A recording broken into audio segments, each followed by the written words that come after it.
Hello, Assalamu alaikum everybody and welcome to another episode of Coffee with CEO. And today I am having another amazing CEO, Jameel Ahmed Mayo. Mayo, अब मैंने सही बोला? Mayo. Jameel Ahmed Mayo, who is the Chief Executive Officer for HNL Energy Anytime and Anywhere. कैसे हैं जमील साहब? अल्हम्दुलिल्लाह, आप कैसी हैं? बिल्कुल ठीक ठाक. So Jameel is basically heading this company HNL, that is basically an energy related company that provides the services for all telecom industry. बिल्कुल सही कहा मैंने? Exactly. Basically, they do provide the services to the telecom, to all major telecom giants, including Telenor, Jazz, Huawei, Ufone, Nokia, Vateen, Zong, and you can say PTCL, all the major telecom giants. So thank you Jameel Saab for coming to Management House. आपको कैसा लगा Management House? बिस्मिल्लाहिर्रहमानिर्रहीम. Thank you very much कि आपने मुझे ये opportunity दी, मुझे इस काबिल समझा कि मैं आपके मैनेजमेंट हाउस आऊँ और इस वंडरफुल इवेंट में आपका साथ दूँ. मैं कोशिश करूँगा कि जो थोड़ा बहुत मेरा नॉलेज है मैं ज़रूर आपसे शेयर करूँ और आपसे कुछ सीख के जाऊँ यहाँ से. Thank you so much. About HNL, I would like to tell that mashallah say HNL is working with 20 active sites or balki the person told me 40 active sites. Let me introduce 20 or 40 about the company, and then there are 2,000 employees working with HNL as well. So if you would like to tell us more about company, मुझे तो जितनी information पता थी मैं थोड़ा detail में बताता हूँ. ये इनिशियली हमने कंपनी स्टार्ट की 2003 में. उस वक्त जी Hitech Electric Engineering and Services के नाम से उस वक्त सोल प्रोप्राइटर कंपनी थी और बड़ा छोटा सा एक सेटअप था. अच्छा, पहले छोटा सा था. मैं ही उसका एक पहला एम्प्लॉय था, मैं ही उसका मैनेजर था, मैं ही उसका वर्कर था, सफाइयाँ भी खुद करता था. It was your idea? जी अल्हम्दुलिल्लाह. और इस टेलीकॉम में मैंने और थोड़ा सा पीछे लेके जाता हूँ कि मैंने अपना करियर जैसे 95 में जैज से स्टार्ट किया और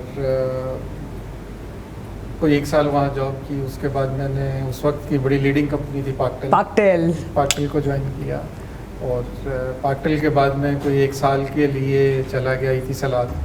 और बड़ी हैंडसम सैलरी मुझे मिली, लेकिन वो शायद मेरी लाइफ का टर्निंग पॉइंट था. इन पॉजिटिव वे और इन नेगेटिव वे? अब आज तो मैं कहूँगा पॉजिटिव वे, उस दिन मुझे बहुत नेगेटिव लग रहा था. अच्छा, दैट्स हाउ लाइफ चेंजेस ना. शायद मैं जब गया तो मैं 5 गुना सैलरी मेरी इंक्रीज हुई तो मैं वहाँ गया. अच्छा, इन स्टार्ट जब मैं इतिसलात में गया. ठीक है. 98 में.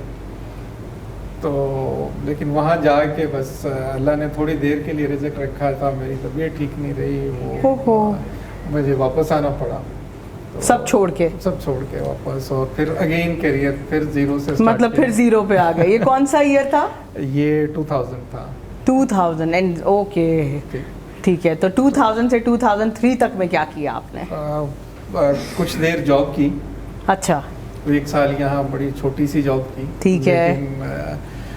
उस जॉब के साथ भी अटैचमेंट उतनी थी जितनी इतिसलात की नौकरी के साथ.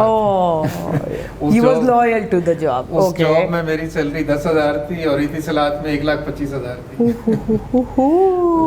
लेकिन वो मोटिवेशन और लॉयल्टी में कोई फर्क नहीं था. 2002 में फिर किसी दोस्त के साथ, कुलीग के साथ एक्सीडेंटली, मेरा तो बिजनेस का कोई आइडिया नहीं, कोई बैकग्राउंड नहीं. अब मैं तो एक गांव से ताल्लुक़ रखने वाला देहाती बच्चा हूँ.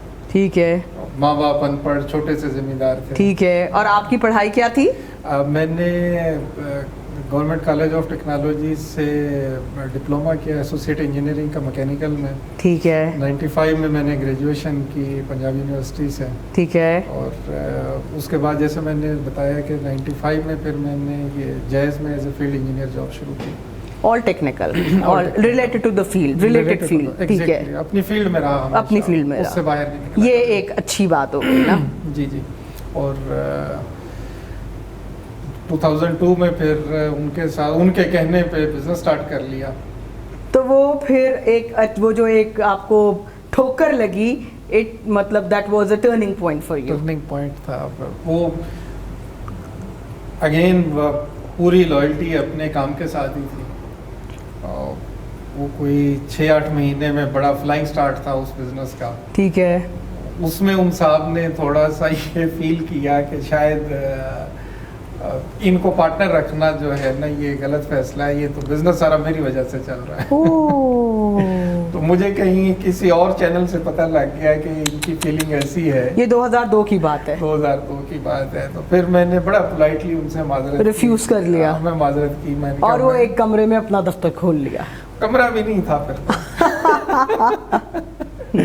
जो गाड़ी थी वो भी बेच ली और मोटरसाइकिल ही मेरा दफ्तर था। ओके, तो there was nothing, the bike was your office. Bike was my. ठीक है, और उसमें हमने HNL का दफ्तर बना लिया बस 2003 में। 2003। ठीक है, फिर आपका सफर शुरू हो गया with one employ and a bike. बिल्कुल, वो वही सारा एसेट था। ठीक है, फिर आपको पहला 2003 में काम शुरू हो गया। पहला बड़ा अचीवमेंट कब अचीव हुआ आपको? विच ईयर? 2003 में। Don't tell me, seriously? So हाँ, 2003 में जून में शुरू किया और दिसंबर में मुझे 2003 में ही एक जैज का ऑर्डर मिल चुका था। यू स्टार्टेड इन जून, और which month you got the Jazz order? दिसंबर 2003। क्या वजह थी, क्यों मिला आपको वो ऑर्डर? बस वो अल्लाह ने देना था, मैं तो किसी काबिल नहीं था। क्या आप कंसिस्टेंट थे? क्या आप बार बार जाते थे? आप में क्वालिटी थी? कोई ऐसी 2 चीजें आप हमें बताएं जिसकी वजह से आपको वो पहला जायज ऑर्डर मिला। अच्छा, उसमें मैं एक चीज़ आप सबसे शेयर करना चाहूँगा कि जैसे मैंने अभी पहले भी बताया, मैंने जायज में खुद भी जॉब की थी। ठीक है। मैंने जहाँ भी जॉब की, जहाँ भी काम किया, उसको कभी ये समझ के नहीं किया है कि मेरा डिलीवरेबल इतना ही है। ठीक है। मैंने ये समझ के किया कि इसमें क्या मैक्सिमम हो सकता है। You delivered your best, achieve the excellence, और वो डिलीवर करके आया, कभी इससे आगे कोई नहीं करेगा। तो आपने फिर जब दोबारा किसी से राब्ता किया तो उसे पता था ये डिलीवर बेस्ट करेगा? हाँ, वो जब मैं 6 महीने काम कर रहा था तो वो जैज का ही प्रोजेक्ट था जिसमें मैं काम कर रहा था, लेकिन किसी और के थ्रू कर रहा था। मतलब मैं उनका सब वेंडर था उस वक्त। ठीक है। वो काम जैज का ही था। ठीक है। तो वो जो साहब, उनको पता चल गया कि जमील हमारा कुलीग ही है, ये काम कोई और करवा रहा है, हमारे लिए करवा रहा है, और इसका काम एक्सीलेंट है। इसका काम एक्सीलेंट है। तो उन्होंने फोर्सफुली मुझे कहा कि आप हमारे साथ direct. Oh, it was your excellent that pushed them to work. Exactly, it was nothing else. कोई सिफारिश नहीं, कोई पैसा नहीं, कोई रिश्वत नहीं। वो लोग ही बड़े प्रोफेशनल थे। Point to be noted for the वो लोग ही बड़े प्रोफेशनल थे। वो वही लोग थे कि जब जैज, उस वक्त मोबिलिंग था जब मैं इसमें जॉब काम करता था। ये 94 में जब ये कंपनी एस्टेब्लिश हुई तो लाहौर में इनके पास अपना ऑफिस भी नहीं था, और वो एक इनके टीम मेंबर ही थे जिसके घर में उसका ऑफिस था, उस कंपनी का, कामरान कुरैशी साहब। उसने अपना घर दिया कंपनी का ऑफिस बनाने के लिए। मतलब उन लोगों की लॉयल्टी का लेवल माशाल्लाह माशाल्लाह। तो उन्हीं की लॉयल्टी है कि आज कंपनी कहाँ से कहाँ खड़ी है। Second kick start for HNL, दूसरा बड़ा किक स्टार्ट आपको कब? मतलब ये तो पहले में आपको ये पहला ऑर्डर, मेरे ख्याल में इसमें तो दिल में आपके लड्डू फूटे होंगे, मतलब you must be at cloud 9 जब आपको ये ऑर्डर मिला होगा। ये तो इनिशियल हो गया, फिर पहली बड़ी अचीवमेंट कब मिली आपको HNL? 2004 में, 4 महीने बाद, अप्रैल 2004 में। वो क्या थी? वो जैज ने अपना काफी सारा ऑपरेशन का काम मुझे दे दिया। काफी सारा? काफी सारा। वो माइट बी ओके। वो 2004 में फिर आपने एम्प्लॉय रखना शुरू कर दिए? वो तो मैंने सिर्फ पहले महीने ही रखना शुरू कर दिया। अच्छा माशाल्लाह से फिर आपकी बाइक से दफ्तर बन गया 2004 में। वो हाँ, मैंने बताया ना कि 2004 में ही शुरू तो वहीं से किया। जून में एक जगह मैंने ले ली थी, किसी दोस्त ने जगह दी मुझे जो बिल्कुल काड़ कबाड़ थी। अच्छा। उसमें खुद मजदूरों के साथ खुद भी मजदूरी करके और उसको ठीक किया, और वहीं काम, उसी ने काम भी देना शुरू किया, उसी के लिए काम शुरू कर दिया। तो बस काम शुरू हुआ, 6 महीने बाद ही वो प्रॉपर कंपनी अपनी शक्ल ले गई। ये तो हमने आपके HNL का इब्तदाई मतलब initial phase. Now tell us about HNL now. इस वक्त H&L कहाँ खड़ी है in 2021? Tell us about all the projects, about all number of employees, and about all the achievements which H&L have done till yet. अच्छा, ताकि लोगों को past और प्रेजेंट दोनों एक अच्छे तरीके से कंपेयर हो सके। आज अल्हम्दुलिल्लाह H&L, अगर मैं बात करूं कि टेलीकॉम सेक्टर की, तो पाकिस्तान के टेलीकॉम सेक्टर में पाकिस्तानी कंपनियों में एक लीडिंग रोल है उसका। माशाल्लाह। मैं कह सकता हूँ, मुझे कहना नहीं चाहिए वैसे, कि इस लेवल की और पाकिस्तानी कंपनी नहीं है कोई। माशाल्लाह। अल्हम्दुलिल्लाह। और कितने साल हो गए? How old is the company? Almost 18 साल। 18 साल में you made the marks, H&L made the marks. अल्हम्दुलिल्लाह। और कोई 150 सिटीज में कंपनी के ऑफिस हैं, ब्रांच ऑफिस। अरे माशाल्लाह। How many? 150 offices are जी, here अल्हम्दुलिल्लाह। in all cities of all Pakistan. Cities of Pakistan, Gwadar से लेके गिलगित तक, हर जगह दफ्तर है। इंक्लूडिंग एजे के। अरे ओके। तो जो ऑलमोस्ट जायज़ का जो नेटवर्क है वो मोर देन 50% उसका ऑपरेशन हमारी कंपनी के साथ एसोसिएटेड है। ठीक है। उनकी काइंडनेस है, वो ट्रस्ट करते हैं, ठीक हम भी है। अपनी पूरी कोशिश करते हैं, डिलीवर करते हैं। तो अब आप मेजर टेलीकॉम जिनके आपने इसी सबके तरह नाम मेजर लिए, पोर्शन जो है टेलीनॉर नेटवर्क का भी हमारे साथ है। तो where do you see H&L 5 years down the road? 5 साल बाद आप इसको कहाँ देखते हैं? देखें, ये जो इस वक्त दुनिया की सूरत हाल चल रही है, मैं समझता हूँ कि इसमें कोई प्रेडिक्शन ऐसी होनी नहीं चाहिए। इसने, कोविड ने बिल्कुल दुनिया का निज़ाम एक दफ़ा चेंज कर दिया। 2020 में H&L का ऑपरेशनल ऑफिस था म्यांमार में, सिंगापुर में, बांग्लादेश में। अच्छा। ठीक है। अब हम ग्लोबल पार्टनर हैं टेलीनॉर ग्रुप के। माशाल्लाह। 13 कंट्रीज़ के साथ हमारा एग्रीमेंट साइन है उनको डिफरेंट सप्लाईज़ का। तो 2021 में हमारा बिल्कुल फाइनलाइज था, थाईलैंड में शुरू करना, बांग्लादेश में शुरू करना, घाना में शुरू करना, लेकिन वो all of because of Covid all is बिल्कुल सब कुछ ब्लॉक है। तो मैं समझता हूँ कब तो ये कहीं कोविड किसी साइड पे होगा तो फिर ही कोई आगे की वो होगी। मतलब वो इंसान तो प्लानिंग ये करता है, लेकिन वो जो एक्चुअल में होता है वो तो अल्लाह की तरफ से। मगर looking back at your history, आपके साथ पहले जब वो यू टर्न आया था, you remember when you came back बाहर से, तो जी, फिर जी, आपको वो अच्छा ही रहा था, यू रिमेम्बर ना? ऐसे ही तो है। क्या पता इस दफा भी ये जो यू टर्न हुआ है तो देयर मस्ट बी कोई, वो कहते हैं ना, उसको मैं उस तरह से यू टर्न नहीं कहूँगा, वो कंपनी के ओवरऑल बिजनेस से उसको कुछ फर्क नहीं पड़ा। मगर जो आपकी एक प्रेडिक्शन, फ्यूचर प्रेडिक्शन थी, उसके लिए आपको मतलब हम ग्लोबली एक्सपैंड कर रहे थे। हाँ, वो जरा रुक गया है। वो जान के हमने रोक लिया कि नहीं, ये अल्लाह की कोई हिकमत होगी, और क्या पता कुछ मजीद बेहतर आपके लिए कुछ। लेकिन अल्हम्दुलिल्लाह जो कंपनी का लोकल बिजनेस है पाकिस्तान का, वो तो डबल, उसकी ग्रोथ बहुत अच्छी है। बिकॉज 2020 में भी बहुत अच्छी थी, 2021 में भी बहुत अच्छी है। Because of pandemic the rush on telecom is doubled ना। बिकॉज ऑफ पेंडेमिक लोगों ने इंटरनेट और लोगों ने मोबाइल फ़ोन यूसेज तो अपना डबल या ट्रिपल कर दिया, तो the burden on telecom is double. तो डेफिनेटली आपकी सर्विसेज भी तो डबल यूज हो रही होंगी ना? एग्जैक्टली। और फिर हम चूँकि पिछले 18 साल से अपने पार्टनर्स के साथ काम कर रहे हैं, और उनका एक विजन है कि हमने अपनी सर्विसेज को डिजिटलाइजेशन की तरफ लेके जाना है और एक कॉर्पोरेट कल्चर देना है, तो उनके जितने भी पार्टनर्स हैं वो उनको उसी तरह से अपग्रेड कर रहे हैं।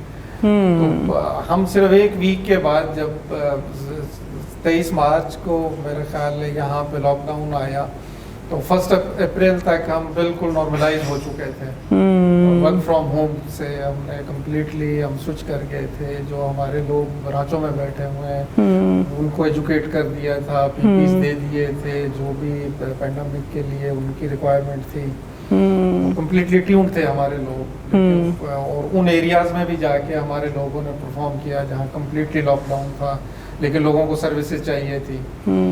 तो वो वाले ड्रेसेस जो कम्प्लीटली प्रोटेक्टेड हों वो पहन के लोग जा रहे थे और अपने नेटवर्क को लाइव कर रहे थे।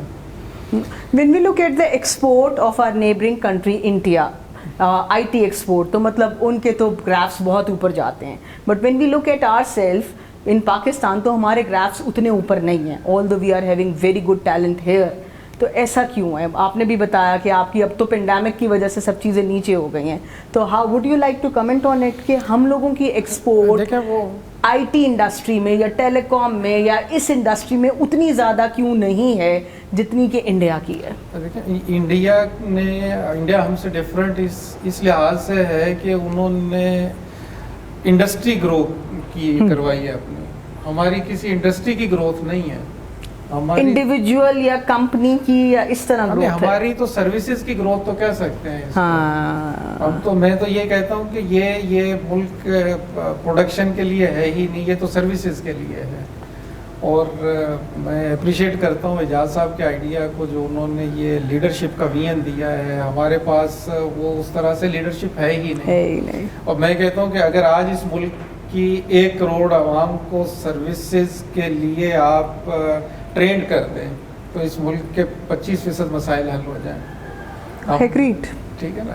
इंडिया ने सिर्फ आईटी की इंडस्ट्री को नहीं ग्रो किया, और भी साथ रिलेटेड सारी इंडस्ट्री ग्रो हुई है। इस मुल्क की आपके सामने है कि जो इंडस्ट्री वीको थी 60s में, वो आज कहाँ है। जो इतनी कमाल की इंडस्ट्री आपकी स्टील मिल थी, वो कहाँ है। मतलब नई तो हमने क्या लगानी है, पहले पुरानों को तो स्ट्रेंथन करें। वही हमारे लिए दर्द सर बनी हुई है।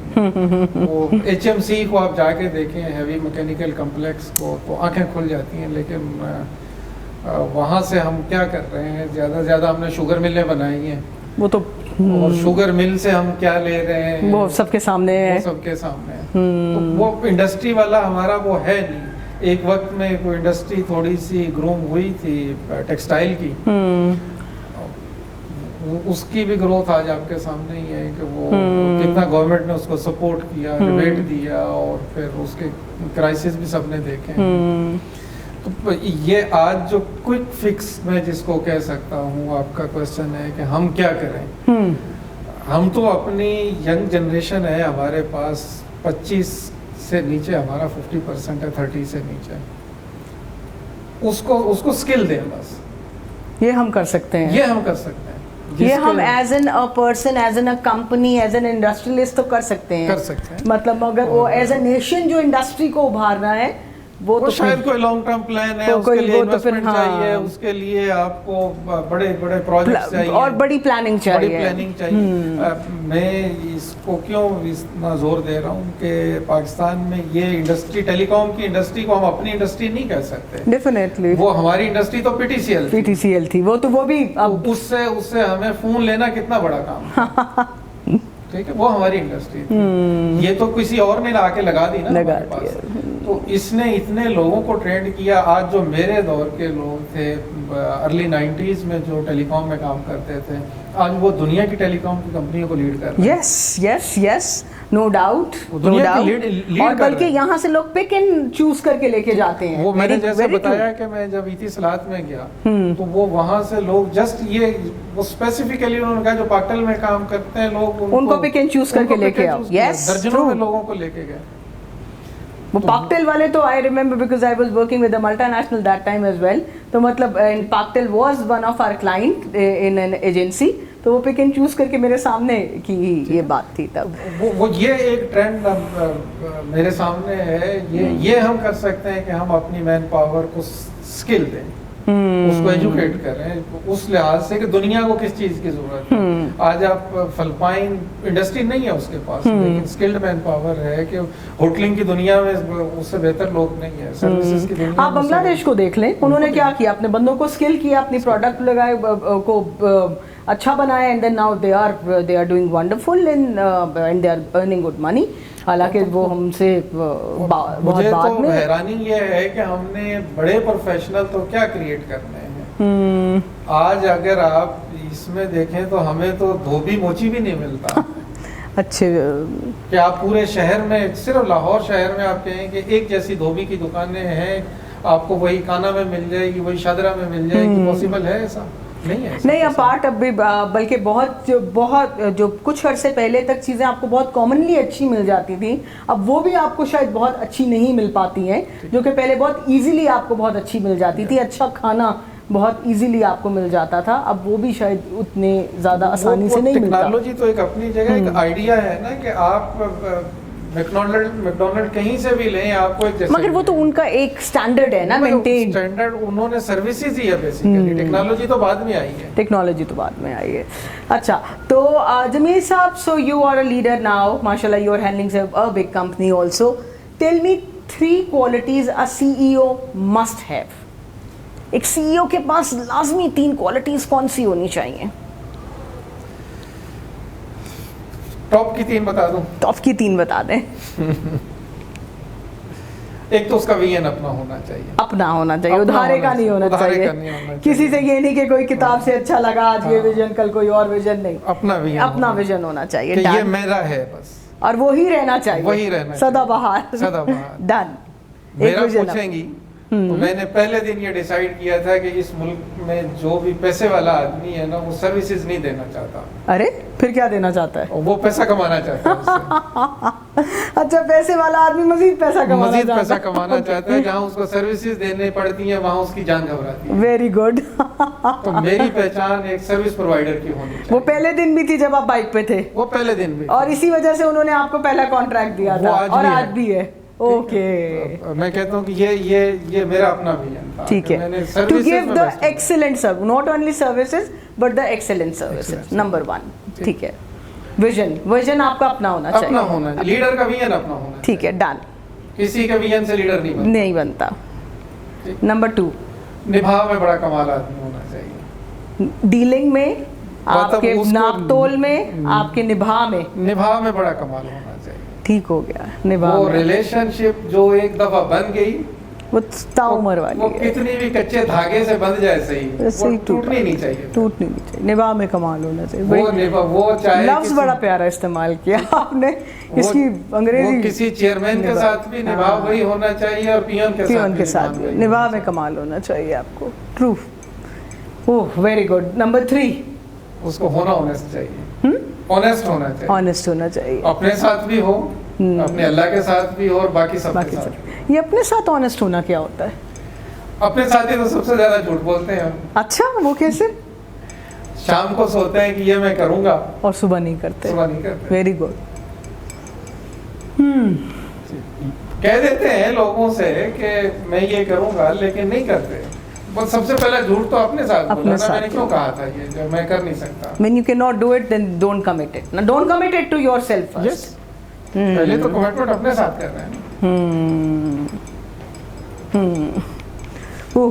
Okay, so 3 things are done. What is your idea of leadership? मतलब अगर वो अपने जैसे अपनी जिंदगी में कोई 10-20 लोग पैदा ना कर सके तो कोई लीडर नहीं। अरे वाह।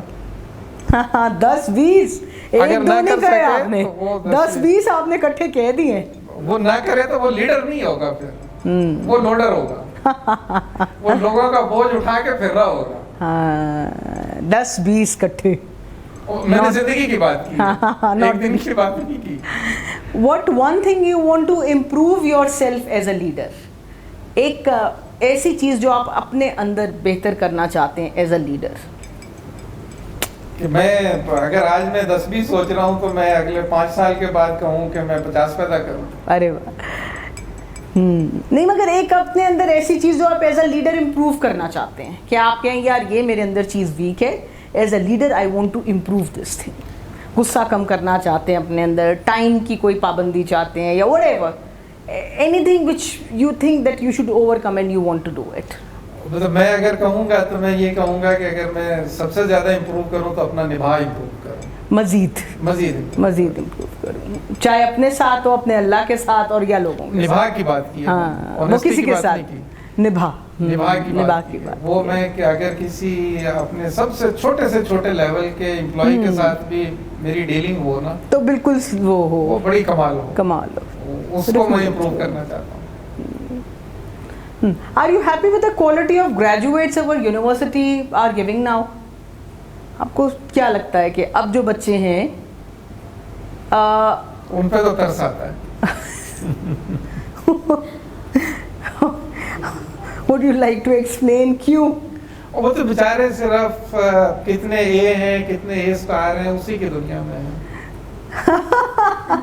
नहीं तो फिर क्या क्या मतलब उससे निकलते हैं तो उनके दिमाग में कि मुझे ये जॉब मिल जाएगी तो ये कमाऊंगा वहाँ उस मुल्क में जाऊंगा तो पहले भी तो यही होता था, पास हो गया तो वो अम्मी में पास हो गया वाला वो जो फिल्मों में आता था, और फिर उसके बाद वो नौकरी पे ही जाता था। इसीलिए पहले भी तो यही था। पहले कौन सी दुनिया डिफरेंट थी? इसीलिए तो आपके किसी भी इदारे में किसी भी जगह पे जो आप बार बार लीडरशिप की बात कर रही है ही नहीं। We are comparing past with present, तो आपको मतलब पहले और अब में क्या फर्क आया? पहले भी तो पहले शायद वो पास होना ही एक अचीवमेंट समझी जाती। हाँ, तब ग्रेड्स की इतनी जंग नहीं थी, पैसे की जंग भी नहीं थी। पैसे की जंग, और ये भी लेवल्स इतने ज्यादा नहीं थे कि ये A+ स्कूल, A++ स्कूल और A+++ school. Yes, you are right, ठीक है।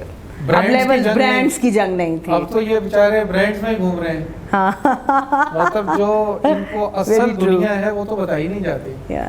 बल्कि मैं आपके इस फोरम से रिक्वेस्ट करूंगा कि जो आप इंटरप्रेन्योर्स को इनवाइट कर रहे हैं, बहुत सारे इंटरप्रेन्योर्स आपसे कनेक्टेड हैं, ये अप्रोच करें हमारे जो बड़े इंस्टीट्यूट्स हैं, लाइक गवर्नमेंट के इंस्टीट्यूट्स हैं, UITs हैं या मेडिकल कॉलेजेस हैं, कि उनको बताएं खुदा के लिए बाहर की दुनिया ये नहीं है जो आपको यहाँ बताई जा रही है। जो आपके प्रोफेशनल्स हैं वो आपकी सोसाइटी का 2-3% बड़ी मुश्किल से होंगे। UIT में लोग जाएं या KE में लोग जाएं या आपके चार्टर अकाउंटेंट बने या किसी लॉ कॉलेज में जाएं, अगर उनकी रेशो निकालेंगे तो वो सोसाइटी का 1-2% बने। एग्री। उनको भी बताया ये जाता है कि बस डिग्री ले लो, आपका काम सर्व करना थोड़ी है, आपका काम तो रूल करना है। वो जो बेस्ट ब्रेन है उसको ये बताया ही नहीं जाता कि अल्लाह ने तुझे बेस्ट ब्रेन दिया है, इस मुल्क के जो बेस्ट इदारे हैं वो तुझे एजुकेट कर रहे हैं, वो तुझे तरबियत दे रहे हैं, और तुम्हारे ऊपर टाइम लगा रहे हैं, तुम्हारे पे इन्वेस्ट कर रहे हैं ताकि तुम खिदमत करो। तेरी तो जिम्मेदारी है इस नेशन को उठाना। वाकई ट्रू। वो उसको लीडर बनाने का नहीं, कौन सा लीडर? उसने पैसे नहीं छापने शाम को। या तो वो रूल करने के लिए वहां से निकल रहा है या इस मुल्क को छोड़ने के लिए। Yes, very true, very true. इस मुल्क को किसने उठाना है फिर? वो सोचते हैं फिर अगले जो आएंगे वो अगले भी इसी कहानी पे ही लगे हुए हैं। ये आपने बड़ा अच्छा कहा, या तो रूल करना है, हम ये सोचते हैं छोड़ने के लिए, but yes, either they are coming with the mindset to rule और either they are coming with the mindset to leave. There is nothing in between. कि या फिर वो ठप्पा लगा लेते हैं कि जी इतनी फीसें दो, और वो लंबी क्यू लगी होती है, और वो 2 मिनट में मरीज, अगर वो बड़ा आर्किटेक्ट है तो भी ये प्रॉब्लम है, अगर वो बड़ा कंसल्टेंट है तो भी ये प्रॉब्लम है, अगर वो बड़ा इंजीनियर है तब भी ये प्रॉब्लम है। और या अगर वो कोई भी प्रोफेशन है तो सेम यही प्रॉब्लम चल रहे हैं। They are not with the mindset to serve people. इसलिए मैंने कहा कि ये मुझे बच्चों को देख के तरस आता है जब ये बेचारे पैसा कमा लेते हैं या इस मुल्क से बाहर जाके और ज्यादा पैसा अच्छा वहां जाके ये लोगों को सर्व करते हैं और बड़ा अच्छा सर्व करते हैं और बड़ा कमाल सर्व करते हैं, विद एक्सीलेंस सर्व करते हैं। फिर इनको अपना मुल्क याद आता है। जब उनके बच्चे बड़े हो जाते हैं फिर then they want to come back to the मुल्क ना। फिर ना मुल्क अपना, ना पैसा अपना, ना बच्चे अपने। तो काबिल रहम है या नहीं है? अच्छा चले, now I would like to ask some short questions. मुझे ये बताइए, how do you do this work life balance? इतने आपके 150 you are having offices and then so many people and such a difficult technical work you handle, तो work life balance तो फिर disturb ही रहता होगा। आपके बेगम बच्चे तो फिर शिकायत ही करते रहते होंगे। देखिए, शिकायत तो मैं कहूँगा कि ज़रूर है, ऐसा तो नहीं है कि मैं कहूँ कि वो नहीं है, लेकिन मैंने शुरू से ही कोशिश ये की कि लोगों को पावर्स डेलीगेट करूं। अच्छा, यू बिलीव इन डेलीगेटिंग? मेरे से जो चौथा नीचे का लेवल भी है ना, उसको भी मेरे बिजनेस का कम्प्लीटली पता है कि इसकी इनकम क्या है, इसके खर्चे क्या हैं, इसकी जिम्मेदारियां क्या हैं। मतलब you believe in delegation of work a lot? मैं डायरेक्टली चीज़ों को नहीं देखता, मैं कहीं उसका कब हो जाता है तो उसकी हेल्प करता हूँ। तो मतलब मैं कोई रिपोर्टिंग वाला भी मैंने सिलसिला बहुत नहीं रखा हुआ। अच्छा, मतलब you are colleague to everyone? मैं टारगेट भी नहीं देता लोगों को। मेरा टारगेट मेरा कस्टमर ने जो दे दिया, मैं कहता हूँ बस उससे नीचे की कोई बात नहीं है, उससे ज़्यादा मुझे चाहिए नहीं। What is your secret recipe of success? अगर हमसे ये पूछा जाए, ये जो जमील है ये 2002 में तो बस हमारे साथ ऐसे ही पढ़ रहे होते थे, आज बड़ा बिजनेसमैन बन गया है, बड़ी इसकी कंपनी बन गई है, तो ऐसा क्या इसमें जादू था जो इसने मंत्र पढ़ा? तो what is your secret recipe of success जो आप लोगों से शेयर करें तो वो भी कल को कोई 12 साल बाद कंपनी बड़ी सी बना लें? वैसे तो ऐसा है कोई नहीं। अच्छा। मैं तो हमेशा एक बुल्ले शाह का शेर सुना देता हूँ किसी को। ज़रूर ज़रूर। माली दा कम पानी देना पर मशका पावे, मालिक दा कम फल फूल लाना लावे या ना लावे। तो वो मशके तो बड़ी दुनिया डालती है, मैंने भी डाली, उसमें अल्लाह ने फल फूल लगा दिए। फल लगा दिए। What is your idea of happiness? जो आपके पास आज है उसमें खुश हो जाओ, और अगर कम आए तो मतलब उस पर ही खुश रहो। जो आज है बस अल्हम्दुलिल्लाह। स्ट्रेस आता है कभी? जाहिर है कि आप पाकिस्तान की ऑर्गेनाइजेशन में, इस कल्चर में रह रहे हैं, इन लोगों में रह रहे हैं जो कि हर जगह स्ट्रेस से ही भरा हुआ है। फिर उसको कैसे कंट्रोल करते हैं? कोई पहली बात यह है कि मैं अपनी ख्वाहिश, मेरी कोई है कोई नहीं। देखिए अब इंसान है तो फिर ख्वाहिश तो होगी ना। सुबह जब फजर के लिए उठता हूँ ना, सबसे पहला काम उनको ही ज़िबा करता हूँ, ख्वाहिशों को। अच्छा, पहले सोचते हैं ये ख्वाहिश आई काट, अगली ख्वाहिश काट, तो ओके जरूर पॉसिबल है। मतलब पॉसिबल यही है, अगर आप खुश रहना चाहते हैं, रिलैक्स रहना चाहते हैं, जिसके बगैर आपके पास कोई और ऑप्शन नहीं है। वो उनको जितना पानी गोडी देते जाएंगे, उनको टेक केयर करते जाएंगे, उतना आपका चैन छीनती जाएंगी। उनको जितना फलेंगी फूलेंगी ना ख्वाहिशें, आपके सुकून से, आपके चैन से और मजीद उसको दूर लेके जाएंगे, चैन सुकून को आपकी ज़ात से। तो फिर स्ट्रेस को आप ऐसे किल करते हैं कि आप अपनी ख्वाहिशात को। एक पहली चीज़ ये एक आपको फिजिकली एक्टिव होने की ज़रूरत है। ये वैसे पहले वाला आंसर पहली दफ़ा किसी ने ये आंसर दिया है कि वो अपनी ख्वाहिशात को किल आउट करते हैं to reduce stress in their life. Good answer.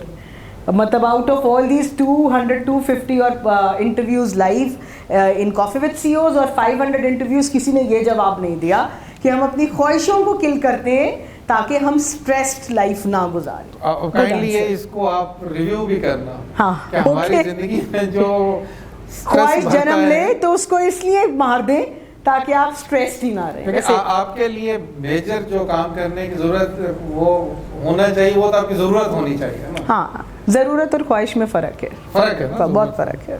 तो ज़रूरतें ज़रूर पूरी होनी चाहिए, तो ख्वाहिशों का क्या बादशाहों की भी नहीं पूरी होती।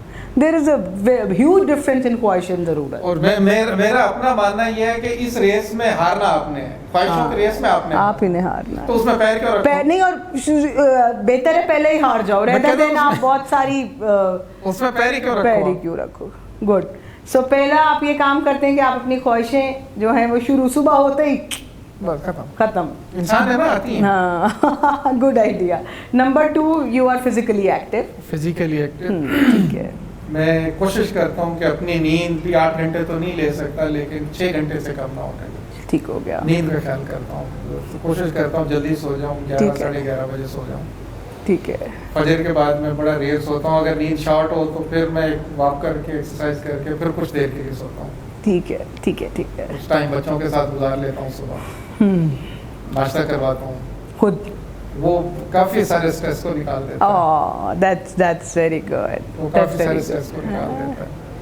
लाहौर में ना भी हूँ तो फोन पे उनके साथ एंगेज राब्ता जरूर रखते हैं, यानी कि सुबह का time is your dedicated to your kids. बिल्कुल ठीक है। अपनी खुराक बड़ी सादा रखता हूँ। ये मैंने बहुत सारे अच्छे सीईओज़ को देखा है कि वो अपनी खुराक और बहुत ज़्यादा हेल्दी सीईओज़ और खुश सीईओज़ को ये देखा है कि वो अपनी जो खुराक है वो बहुत सादा रखते हैं। लोगों से रिलेशन बहुत अच्छा रखता हूँ, झगड़े नहीं करता। ओके। अपना हक भी छोड़ देता हूँ। हाय। कोई बहुत ही रेयर हो, कोई बहुत ही मुझे तंग कर दे तो फिर उसके साथ कुछ मामला करता हूँ। हाँ, वरना मैं अपना थक छोड़ देता हूँ। ये बड़ा मुश्किल काम है वैसे। ये वैसे कहना आसान है, but otherwise it's a very difficult thing to do. गुस्से का क्या करते हैं? गुस्सा आता है आपको? आता है, बहुत आता है। मेरे ब्लड में गुस्सा है। I wasn't expecting it by the way। Rajput का खून है, उसमें बहुत नहीं तो फिर क्या कोई वाला कोई बहुत गुस्सा? नहीं, उसको ऐसा नहीं कि वो किसी और को दिखाता हूँ। अच्छा। मेरे वो अपने बेल्ट ही नहीं है, वो उससे नॉर्मली लोगों को नहीं यकीन आता है कि मुझे कभी गुस्सा आता है। अच्छा, वो जो गुस्सा आता है वो आपकी अपनी जात के अंदर ही अपनी रहता जात के अंदर ही रहता है। है। ठीक है, तो Normally फिर नहीं नजर आता। किसी को पता नहीं चल पाता कि आप शदीद गुस्से में हैं। हाँ। फिर वो कैसे कंट्रोल करते हैं? खुद ही से ही उससे क्विट कर जाता हूँ, उस डिस्कशन से, सिचुएशन से। क्विट कर जाता हूँ। Any message of hope and optimism इन बच्चों के लिए या हमारी यूथ के लिए या उन लोगों के लिए जो इस वक्त देख रहे हैं?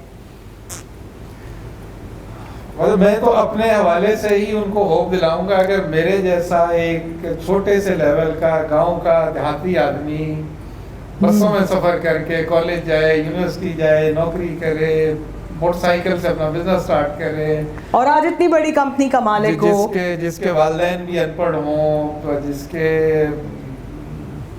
मैं ये कहूँगा कि फैमिली में से कोई बिजनेसमैन ना हो, कोई ब्यूरोक्रेट ना हो, कोई सियासतदान ना हो, अगर वो ये अल्लाह ताला की ज़ात उसको ये बरकत डाल सकती है तो मेरे से मुझे हर बच्चा बेहतर नजर आता है। वेरी लेकिन डायरेक्शन वही होनी चाहिए कि विजन अपना होना चाहिए, विजन अपना होना चाहिए, डेडिकेशन होनी चाहिए, ऑनेस्टी होनी चाहिए, और अपने ऊपर हर रोज इम्प्रूवमेंट के लिए काम करें। मैं जब सुबह घर से निकलता हूँ तो ये सोच के निकलता हूँ कि आज मैंने क्या सीखना है, आज कुछ नया सीख के आना है। शाम को जब मैं वापस जा रहा होता हूँ तो ये कंक्लूड कर रहा होता हूँ अपने दिन को कि आज मैंने अगर कुछ सीखा है तो मैंने दिन में कुछ काम किया है। हाँ। अगर मैं ऐसे ही आ गया वापस जैसे गया था तो मैं इसका मतलब मैंने दिन में कोई कुछ नहीं किया। इसी तरह अपनी कंपनी, अपनी ऑर्गेनाइजेशन को देख रहा होता हूँ कि इसमें मैं क्या, इसके अपग्रेडेशन में क्या कर रहा हूँ। तो thank you everyone for watching this amazing episode of coffee with CEO, जिसमें हमने जमील साहब का इंटरव्यू लिया, और आज मुझे बहुत बहुत बहुत मज़ा आया, इसलिए क्योंकि इन्होंने हमें अपनी असल वाली कहानी सुनाई और हमें बहुत सारी ऐसी बातें बताई जो कि मुझे बहुत इंस्पायर की, और कैसे हमने देखा कि कुछ नहीं से सब कुछ तक का सफ़र इन्होंने तय किया। और जो कुछ मैंने सीखा जमील साहब में, एक तो सबसे नंबर 1 कि कैसे एक्सीलेंस ने इनको कहाँ से कहाँ तक पहुँचाया। शुरू में जब ये कुछ नहीं थे तब भी इनको एक्सीलेंस का कितना शौक था, और जिसकी वजह से इनको पता भी नहीं था कि उस एक्सीलेंस ने इनको कितना कुछ दिया, वापस दिया। मतलब व्हेन ही वाज नथिंग, तो आपको ये पता नहीं था कि वो जब आप जैज़ में नौकरी करते थे और आपको एक्सीलेंस डिलीवर करने का इतना शौक था, और आपने 2003 में जब बिजनेस शुरू किया तो उस एक्सीलेंस की वजह से लोग आप तक वापस आए। मतलब एक चीज और ऐड करूं कि मेरे ख्वाबों में भी नहीं था मैंने कभी बिजनेस करना। हाँ, मगर वो नहीं था। And your excellence at work paid you back. Number 2, मुझे इनकी और एक जो बात बहुत खूबसूरत लगी, मुझे वो लफ्ज़ भी बहुत खूबसूरत लगा, वो था निबाह का, कि आपका लोगों से निबाह जो है ना, लोगों से, अल्लाह से, और तीसरा अपनी ज़ात के साथ जो निबाह है वो हमेशा बेहतर होना चाहिए, और हमेशा आपकी कोशिश होनी चाहिए कि आप उस निबाह को बेहतर से बेहतर बनाते रहें, और आप इस निबाह में जिस भी स्टेज पे पहुंच जाएं। और मुझे बहुत खूबसूरत बात जब ये लगी कि जब मैंने इनसे पूछा कि आप एज अ लीडर अपने अंदर बेहतर क्या करना चाहते हैं, तो अगेन इन्होंने ये कहा, I want to improve that निबाह विद पीपल और विद माई सेल्फ और विद अल्लाह, कि आप इसमें जिस भी डिग्री पे पहुंच जाएं, again there is an improvement there. उसमें आप खुद अकेले हैं ना। हाँ, जब आपका लोगों के साथ रिलेशनशिप निभा अच्छा होगा तो वो दिल से आपके लिए काम करेंगे, दिल से आपके लिए काम करेंगे, और हमेशा there is an improvement there. You can not be perfect. मैंने पता नहीं कितनी देर मैंने काम करना है यहाँ, और उसका मुझे बेनिफिट ये होता है कि मैं जब भी कहीं बाहर जाता हूँ, जिन लोगों ने मेरे पास काम किया है, मैं उम्रा करने जाता हूँ, लोग मेरा इंतजार कर रहे होते हैं, वो आएंगे, बॉस आएंगे तो उनको यहाँ हरम में मिलेंगे। मैं म्यांमार में गया, लोग मुझे एयरपोर्ट पे लेने भाई मेरा वहाँ घाना में गया तो लोगों ने कहा कि ये हमारी कंपनी के बॉस आए, पूरा घाना में उन्होंने कंपनी की ब्रांडिंग कर दी। सो आई विश रियली HNL कि आपका बिकॉज ऑफ पेंडेमिक आपका थोड़ा सा ग्लोबल प्रेजेंस, थोड़ा सा ब्रांडिंग थोड़ी कम हो गई, आपका जो भी प्लान था, I wish you very good luck के जल्दी से आपका जो भी, because HNL will be world wide, तो दैट मीन्स हमारे पाकिस्तान की भी तो ब्रांडिंग वैसे ही होगी ना। तो I wish good luck to HNL। Thank you Jamil साहब, हमें आपको कॉफ़ी विद सीईओ में देख के बहुत खुशी हुई, बहुत मज़ा आया, हमने आपसे बहुत सीखा, और thank you so much for coming over. और आपके पास भी अगर कोई जमील साहब जैसी कोई इंस्पायरिंग स्टोरी है तो please do connect to us. You can send us inbox, you can connect me, you can send us the email to any of the addresses mentioned below, or you can contact us via WhatsApp as well. Thank you so much, or thank you for watching this Coffee with C.